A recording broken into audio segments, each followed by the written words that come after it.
昨天夜里，温哥华、阿尔及利亚踢了一场特别拧巴的球，控球5×5，传球513脚，比对面足足多传116脚。控球、传球数、传球成功率三项数据全赢，比分0-2，回家了。赛后，法国媒体给他们的标题就4个字：无力回应。这场球还有个全世界都认识的姓，给阿尔及利亚守门的叫齐达内，当年法国那位球王齐达内的亲儿子卢卡齐达内。球在自己脚下攥了大半场，门里站的还是球王家的孩子，怎么就输得这么干脆？这事儿说白了就一个问题：控球这东西到底是武器还是安慰剂？先看两边什么来头。瑞士世界排名第19，小组赛 B 组第1名过的关，1-1战平卡塔尔，4-1大胜波黑，2-1把东道主加拿大都给办了。这已经是瑞士连续第4届踢进世界杯淘汰赛，稳得跟自家钟表似的。但瑞士有块老伤疤，2006年、2014年、2018年、2022年4届世界杯全折在16强，一场淘汰赛没赢过。再往前翻更吓人，上一次瑞士赢下世界杯淘汰赛是1938年4-2赢的德国。88年前，二战都还没开打，阿尔及利亚世界排名第28，外号沙漠之狐，就是撒哈拉里那种大耳朵的小狐狸，个头不大，贼精，拿过2届非洲杯冠军，这回是时隔12年重返世界杯。他们能战上32强，本身就够惊险。小组赛头一场0-3让梅西的阿根廷上了一课，第二场2-1拿下约旦，最后一轮跟奥地利踢了场疯狂的3-3。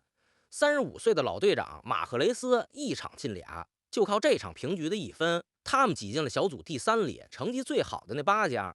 这届48个队，每个小组前2名直接往下走，12个小组第3里再挑8个成绩最好的。放行，阿尔及利亚就是踩这条线进来的，顺手把3分的伊朗挤回了家。看过咱6月28号那期的老铁应该有印象，说的就是这场。这里头还有个黑色幽默：1982年阿尔及利亚头一回踢世界杯，上来就2-1爆了西德的冷，结果莫伦西德跟奥地利踢了场臭名昭著的默契球，1-0，俩人手拉手一块过了关，把2胜1负的阿尔及利亚挤出了局。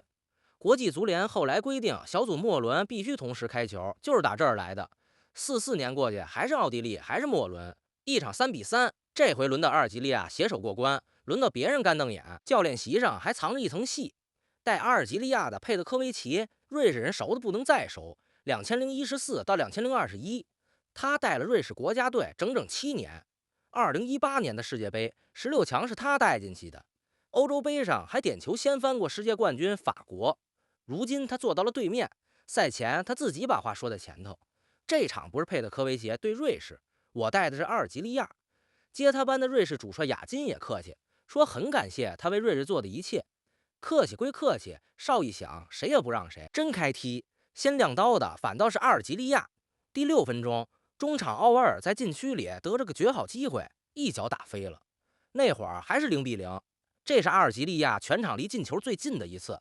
这一下有多贵，后头你就知道了。第10分钟，瑞士全场第一脚射门，直接开张。20岁的小将曼赞比左路拿球一条龙，直接杀进禁区，顺着底线趟到底，再倒着往回一敲，球门跟前，前锋恩波洛就等这一下，左脚轻轻一捅，空门。瑞士1-0阿尔及利亚。这球也不是天上掉的，瑞士主帅亚金前3场踢的保守，这场变阵，恩多耶、恩波洛、巴尔加斯，再加上曼赞比，4个攻击手全撒了出去，摆明了要打你。第一刀10分钟见血，剩下的上半场球权真就还给阿尔及利亚了。刀脚横传再倒脚，控球率蹭蹭涨，可球老在离瑞士球门30-40米的地方转悠，捅不进去。瑞士也不急，让你拿球，中路汉斯守着1-0进了更衣室。按说中场这15分钟，佩特科维奇该布置的都布置了，下半场阿尔及利亚重整旗鼓，对吧？下半场开球还没满1分钟，瑞士右路传中，阿尔及利亚右后卫贝勒加利解围，一脚踢瓢了，球不偏不倚弹到禁区前沿恩多脚下。这种解围没解干净，弹回来的球，行话叫2点。恩多也拿住2点，离门14-15米，右脚一记贴地斩，球贴着草皮钻进死角。瑞士2-0阿尔及利亚。第46分钟，数据公司统计，这么快的下半场进球，世界杯淘汰赛里上一回见，还是1998年。为什么这球最疼？你刚在更衣室攒了15分钟的心气儿，教练的调整1个字还没兑现，球就没了。英文媒体赛后写的直白，这个球把阿尔及利亚的心气儿打没了。后头的40多分钟，阿尔及利亚还是控球，还是倒脚。58分钟换上前锋古伊里，71分钟连队长马赫雷斯都换下去了，球还是送不到瑞士门前。瑞士呢，美国媒体的说法相倾向。下半场那球之后，人家连二档都没舍得换，2-0。中场哨一响，数据摆出来，这场球就更有意思了。控球瑞士45，阿尔及利亚55；传球瑞士397，阿尔及利亚513，多传116脚，传球成功率还是阿尔及利亚高，88对85。可你再看另一头，射门瑞士11里8，多3脚，射正瑞士5-2，多1倍还带拐弯。预期进球就是数据公司按机会质量折算的，你这些机会照理该进几个？瑞士2.5，阿尔及利亚0.73倍还多。一句话，球是你的，刀全是人家的。数据公司还补了一刀。阿尔及利亚这届世界杯4场球，场场控球压过对手，就赢了1场，所以今晚这0-2一点不意外。这套踢法的仗到期了，光把球拿住，进球不会自己来，控球得捅到门前才算数。阿尔及利亚这5×5，大半是在自己半场和中场倒手，513脚传球换来2-4射正。瑞士干脆把球权让给你，中路收紧，赌你捅不进来，自己就抓2波机会，2刀收工，第3刀都懒得出。回头再品第6分钟，奥瓦尔那一下0-0的时候，全场就给了阿尔及利亚这么一次真机会，没拿住。那一下的价钱就是后来这一整晚。巧的是，同一个晚上还有一场球，把这个道理从另一头讲了一遍。西班牙打奥地利，西班牙也是控球大户，60%多的控球，可人家23脚射门，把奥地利摁到全场0射正，3-0完事儿。你看，同样是把球攥在脚下，西班牙的控球是武器，每一脚传递都在往你心口递刀。阿尔及利亚的控球是安慰剂，数据好看，能止疼，治不了病。记住喽，控球率报的是球在谁脚下，赢球看的是刀在谁手里，这是两码事。哎，唠到这儿插一句，喜欢老马这么掰开揉碎讲球的，右下角把订阅点上。世界杯天天有球，咱天天见。接着说人，这场瑞士赢球记3个名，头一个曼赞比，20岁，德甲弗赖堡的中场，生在日内瓦。本届瑞士最大的惊喜就是他。小组赛对波黑一场进俩，成了瑞士史上最年轻的世界杯单场双响。对加拿大又进一个，这场没进球，可第一个球从拿球到底线全是他一个人趟出来的。本届他3个进球加2次助攻，一个人插手5个球，数据公司翻了60年的账本。瑞士球员里他是头一个，20岁横空出世，就这意思。第二个恩多耶，25岁的边锋，英超诺丁汉森林，去年夏天花3400万英镑买回来的。这场数据公司评分全场最高，8.2分。第三个恩博洛，29岁的中锋，生在喀麦隆亚温德，5、6岁随家里到的瑞士。上届世界杯他进过喀麦隆的球，进完没庆祝，原地站着，双手掩面。那张照片当年传遍全球。今晚这个他庆祝得敞敞亮亮。阿尔及利亚那边该记的是马赫雷斯的背影，35岁的老队长。阿尔及利亚全场最有威胁的就是他，可惜孤掌难鸣。他一下场，阿尔及利亚这届世界杯其实也就跟着谢幕了。12年才回来一趟，再等4年，他39，压轴的。说说那个守门的卢卡齐达内，28岁，他爸齐达内98年世界杯冠军，法国足球的门面，后来皇马的功勋主帅，圈里都管他叫齐祖。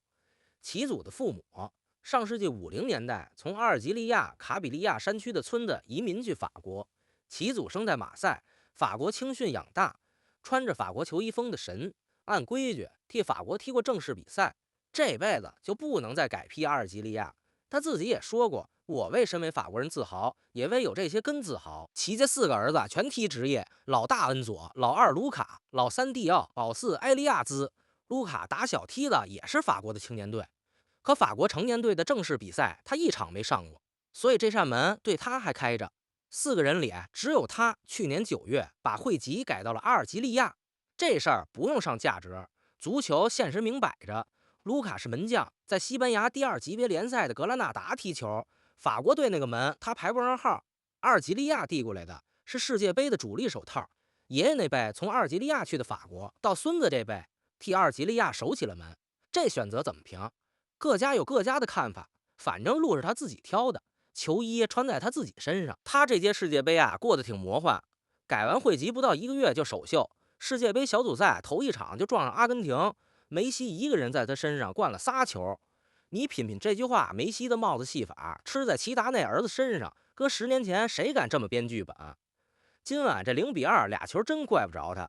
头一个人家在门前捡的空门，第二个自家后卫解围踢瓢了白送的，他自己反倒有2下好活。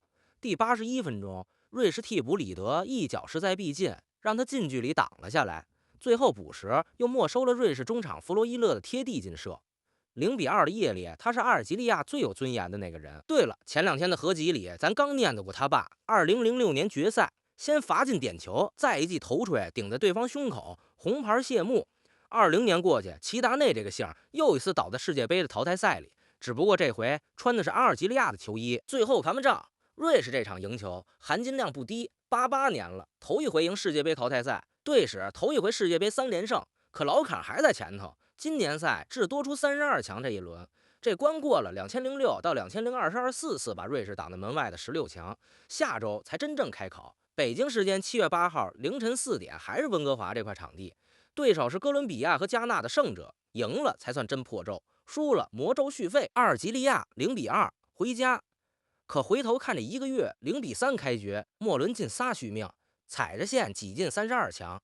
沙漠之狐这趟把能咬的都咬了，输给更冷血的效率，不寒碜。